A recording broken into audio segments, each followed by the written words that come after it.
But it's not vengeance, it's justice, Mr. Franklin. And so, at this time, I will say that the defendant is not eligible for probation, and probation is denied. Yes. And so, Lonnie Franklin Jr., for the first-degree murder of Deborah Jackson as alleged in count 1, and the special circumstance of multiple murder. At 12:19 a.m. on January 10, 1987, an emergency dispatcher in Los Angeles picked up a ringing phone. The voice on the other end wasn't just reporting a crime. He was watching it happen. I'm at 56th and Central. You need to send a car out here right now. Someone just threw a body out of a van. They threw trash and a gas tank right on top of her. Please, the only thing you can see hanging out is her feet. The caller gave the dispatcher a license plate number, 1 Papa Zulu Papa 746. Within 45 minutes, police tracked that plate to a local church parking lot. When a detective reached out his hand and touched the vehicle's hood, it was still warm. The body left under the debris belonged to 23-year-old Barbara Ware. She had been shot through the chest with a highly specialized weapon, a .25 caliber pistol. She was just one piece of a terrifying puzzle stretching across south-central Los Angeles. The police knew they had an active monster on their hands. What they didn't know was that this man wasn't a shadowy transient drifting through the night. He was a friendly neighbor, a local mechanic, a family man living right under their noses. And to understand how he vanished for decades, we have to look at who he was before the chaos began.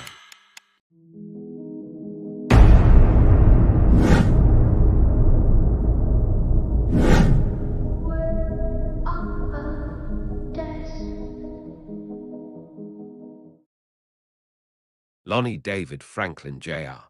was born on August 30, 1952, into a rapidly shifting south-central Los Angeles. To his family and the kids on the block, he was simply known as Junior. On the surface, his upbringing looked completely ordinary. His father worked hard, his mother kept the home, and Junior blended perfectly into the background. But as the decades rolled on, the neighborhood began to fracture under economic strain.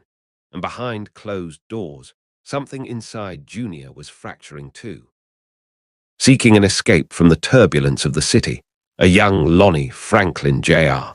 made a decision that would take him thousands of miles away from home, straight into the ranks of the United States Army.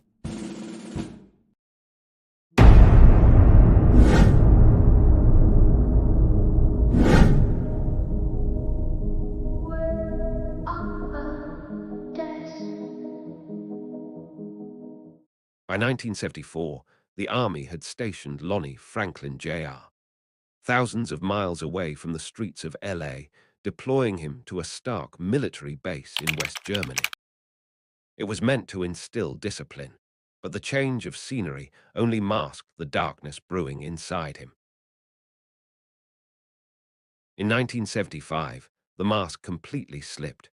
While off base in Stuttgart, Franklin and two fellow soldiers cornered a young German woman. In a brutal display of violence that foreshadowed the decades of terror to come, they viciously assaulted her at knife point. Though convicted by a German court and sentenced to prison, a series of bureaucratic technicalities allowed Franklin to serve only a fraction of his time. By 1977, the Army quietly gave him a general discharge, sending a convicted predator right back to the civilian world. With his military career over and his record buried in red tape, Lonnie Franklin Jr. boarded a flight back to California. He was returning to the exact same streets he left behind. But this time, he was returning as a trained, undetected monster.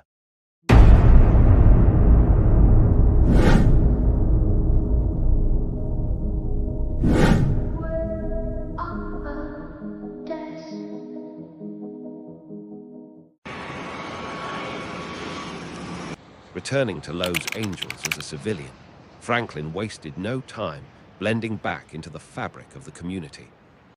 He got married, started a family, and began building a reputation as a helpful, everyday family man. By 1982, he secured a job that gave him the ultimate access to the city's shadows.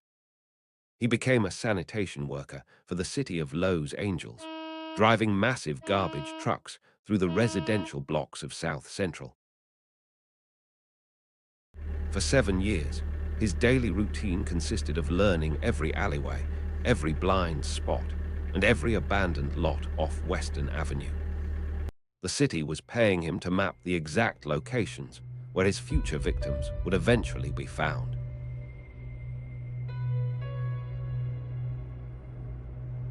The mask was set, the map was memorized, and as the summer of 1985 approached, the friendly neighborhood mechanic was ready to step out of the garbage truck and into the dark.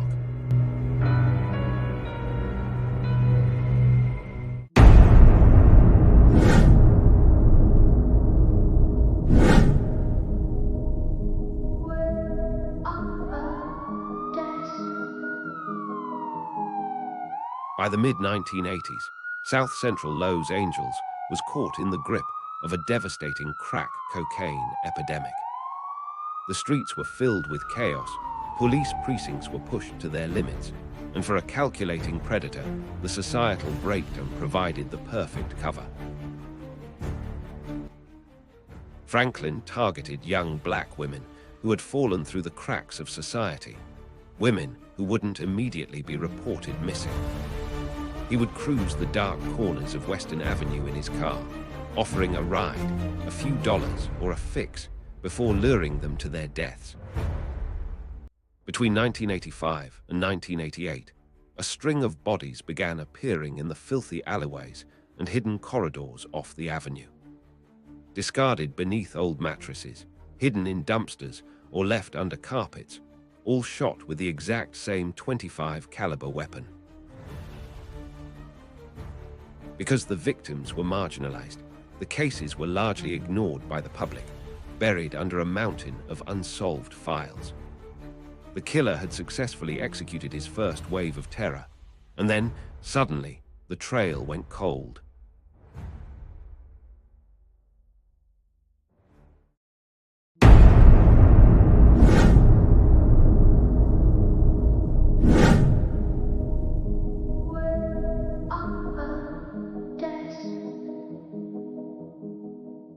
On the night of November 20, 1988, 30-year-old Eniatra Washington was walking along a South Central street when a man pulled up in a distinct orange Ford Pinto with a white stripe down the hood. He offered her a ride, and the trap snapped shut. As they drove down a dark street, the polite demeanor vanished. Franklin pulled a gun, shooting Eniatra directly in the chest. As she bled out in the passenger seat, he stopped the car, leaned over her, and took a cruel photographic souvenir. Thinking she was dead, Franklin pushed her out of the moving car into an alleyway. But Eniatra Washington was a fighter. She survived the wound, crawled to safety, and later gave detectives the first ever detailed description of the killer: a polite, well-groomed black man driving an orange Pinto. The police finally had a description, a vehicle, and a ballistic link to the other murders. The net was closing in. But instead of striking again, the monster suddenly melted back into the shadows of Los Angeles, beginning a terrifying 13-year silence.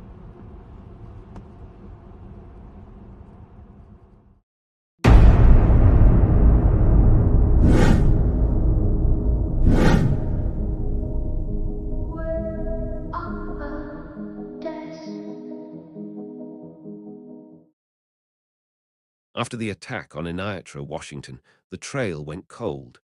Year after year, the alleyways of South Central remained quiet.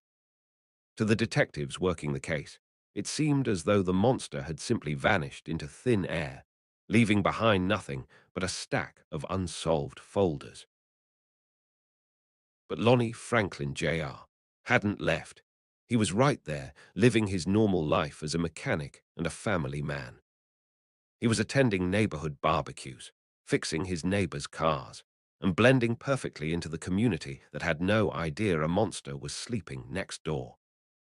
For 14 long years, the city breathed a sigh of relief, believing the nightmare was over. It was this unprecedented gap in violence that would later earn him his chilling moniker, the Grim Sleeper. But as the new millennium approached, the silence was about to be shattered.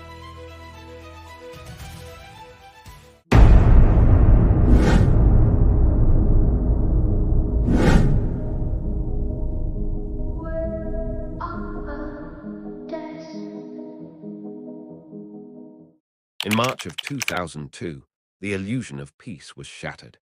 The 14-year silence came to a brutal end when the body of 15-year-old Princess Berthomir was discovered in an alleyway in Inglewood.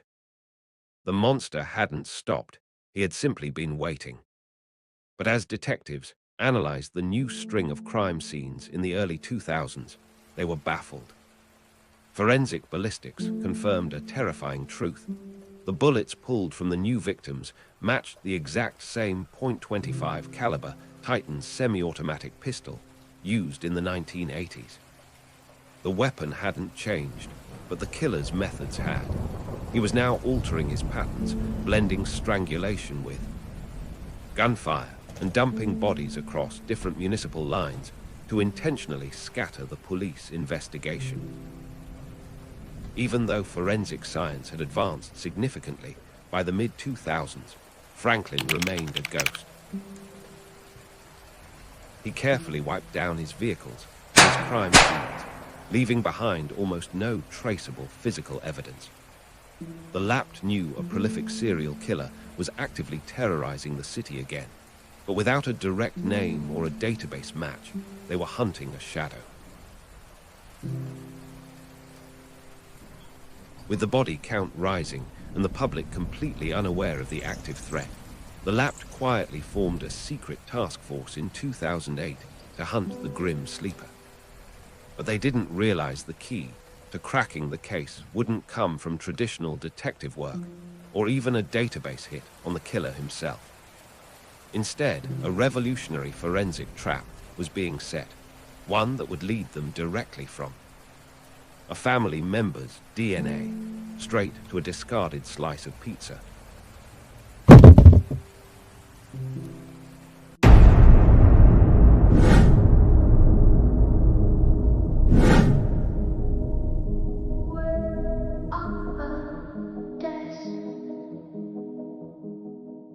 By 2008, the LAPD's secret task force hit a wall. The Grim Sleeper's DNA was all over the crime scenes, but because he had never been sent to state prison, his profile wasn't in the felon database. The state's most wanted killer was completely invisible inside the system. But in 2009, a breakthrough came from an unexpected place. Lonnie Franklin's son, Christopher, was arrested on a felony weapons charge. When his DNA was swabbed and uploaded into the state database, the lab's software flagged a shocking partial match to the serial killer. The familial link pointed directly to Lonnie Franklin Jr. An intensive surveillance team tailed him for days, waiting for him to discard a DNA sample. On July 5, 2010, an undercover detective donned an apron and posed as a pizza boy at a local pizza parlor where Franklin was eating. The undercover agent watched closely, carefully retrieving the leftover pizza crusts, a napkin, and a glass right off Franklin's table. Less than 48 hours later, the laboratory confirmed the ultimate truth. The DNA on the pizza crust was a flawless match to the Grim Sleeper.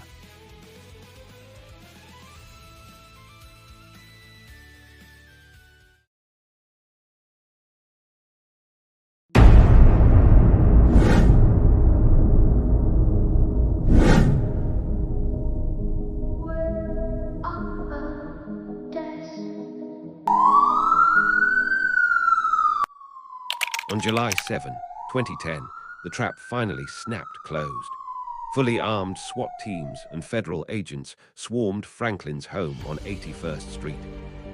As handcuffs were locked around his wrists, neighbors watched in absolute disbelief as the friendly local mechanic was pulled away into the light. But behind closed doors, the mask of the friendly neighbor completely dissolved.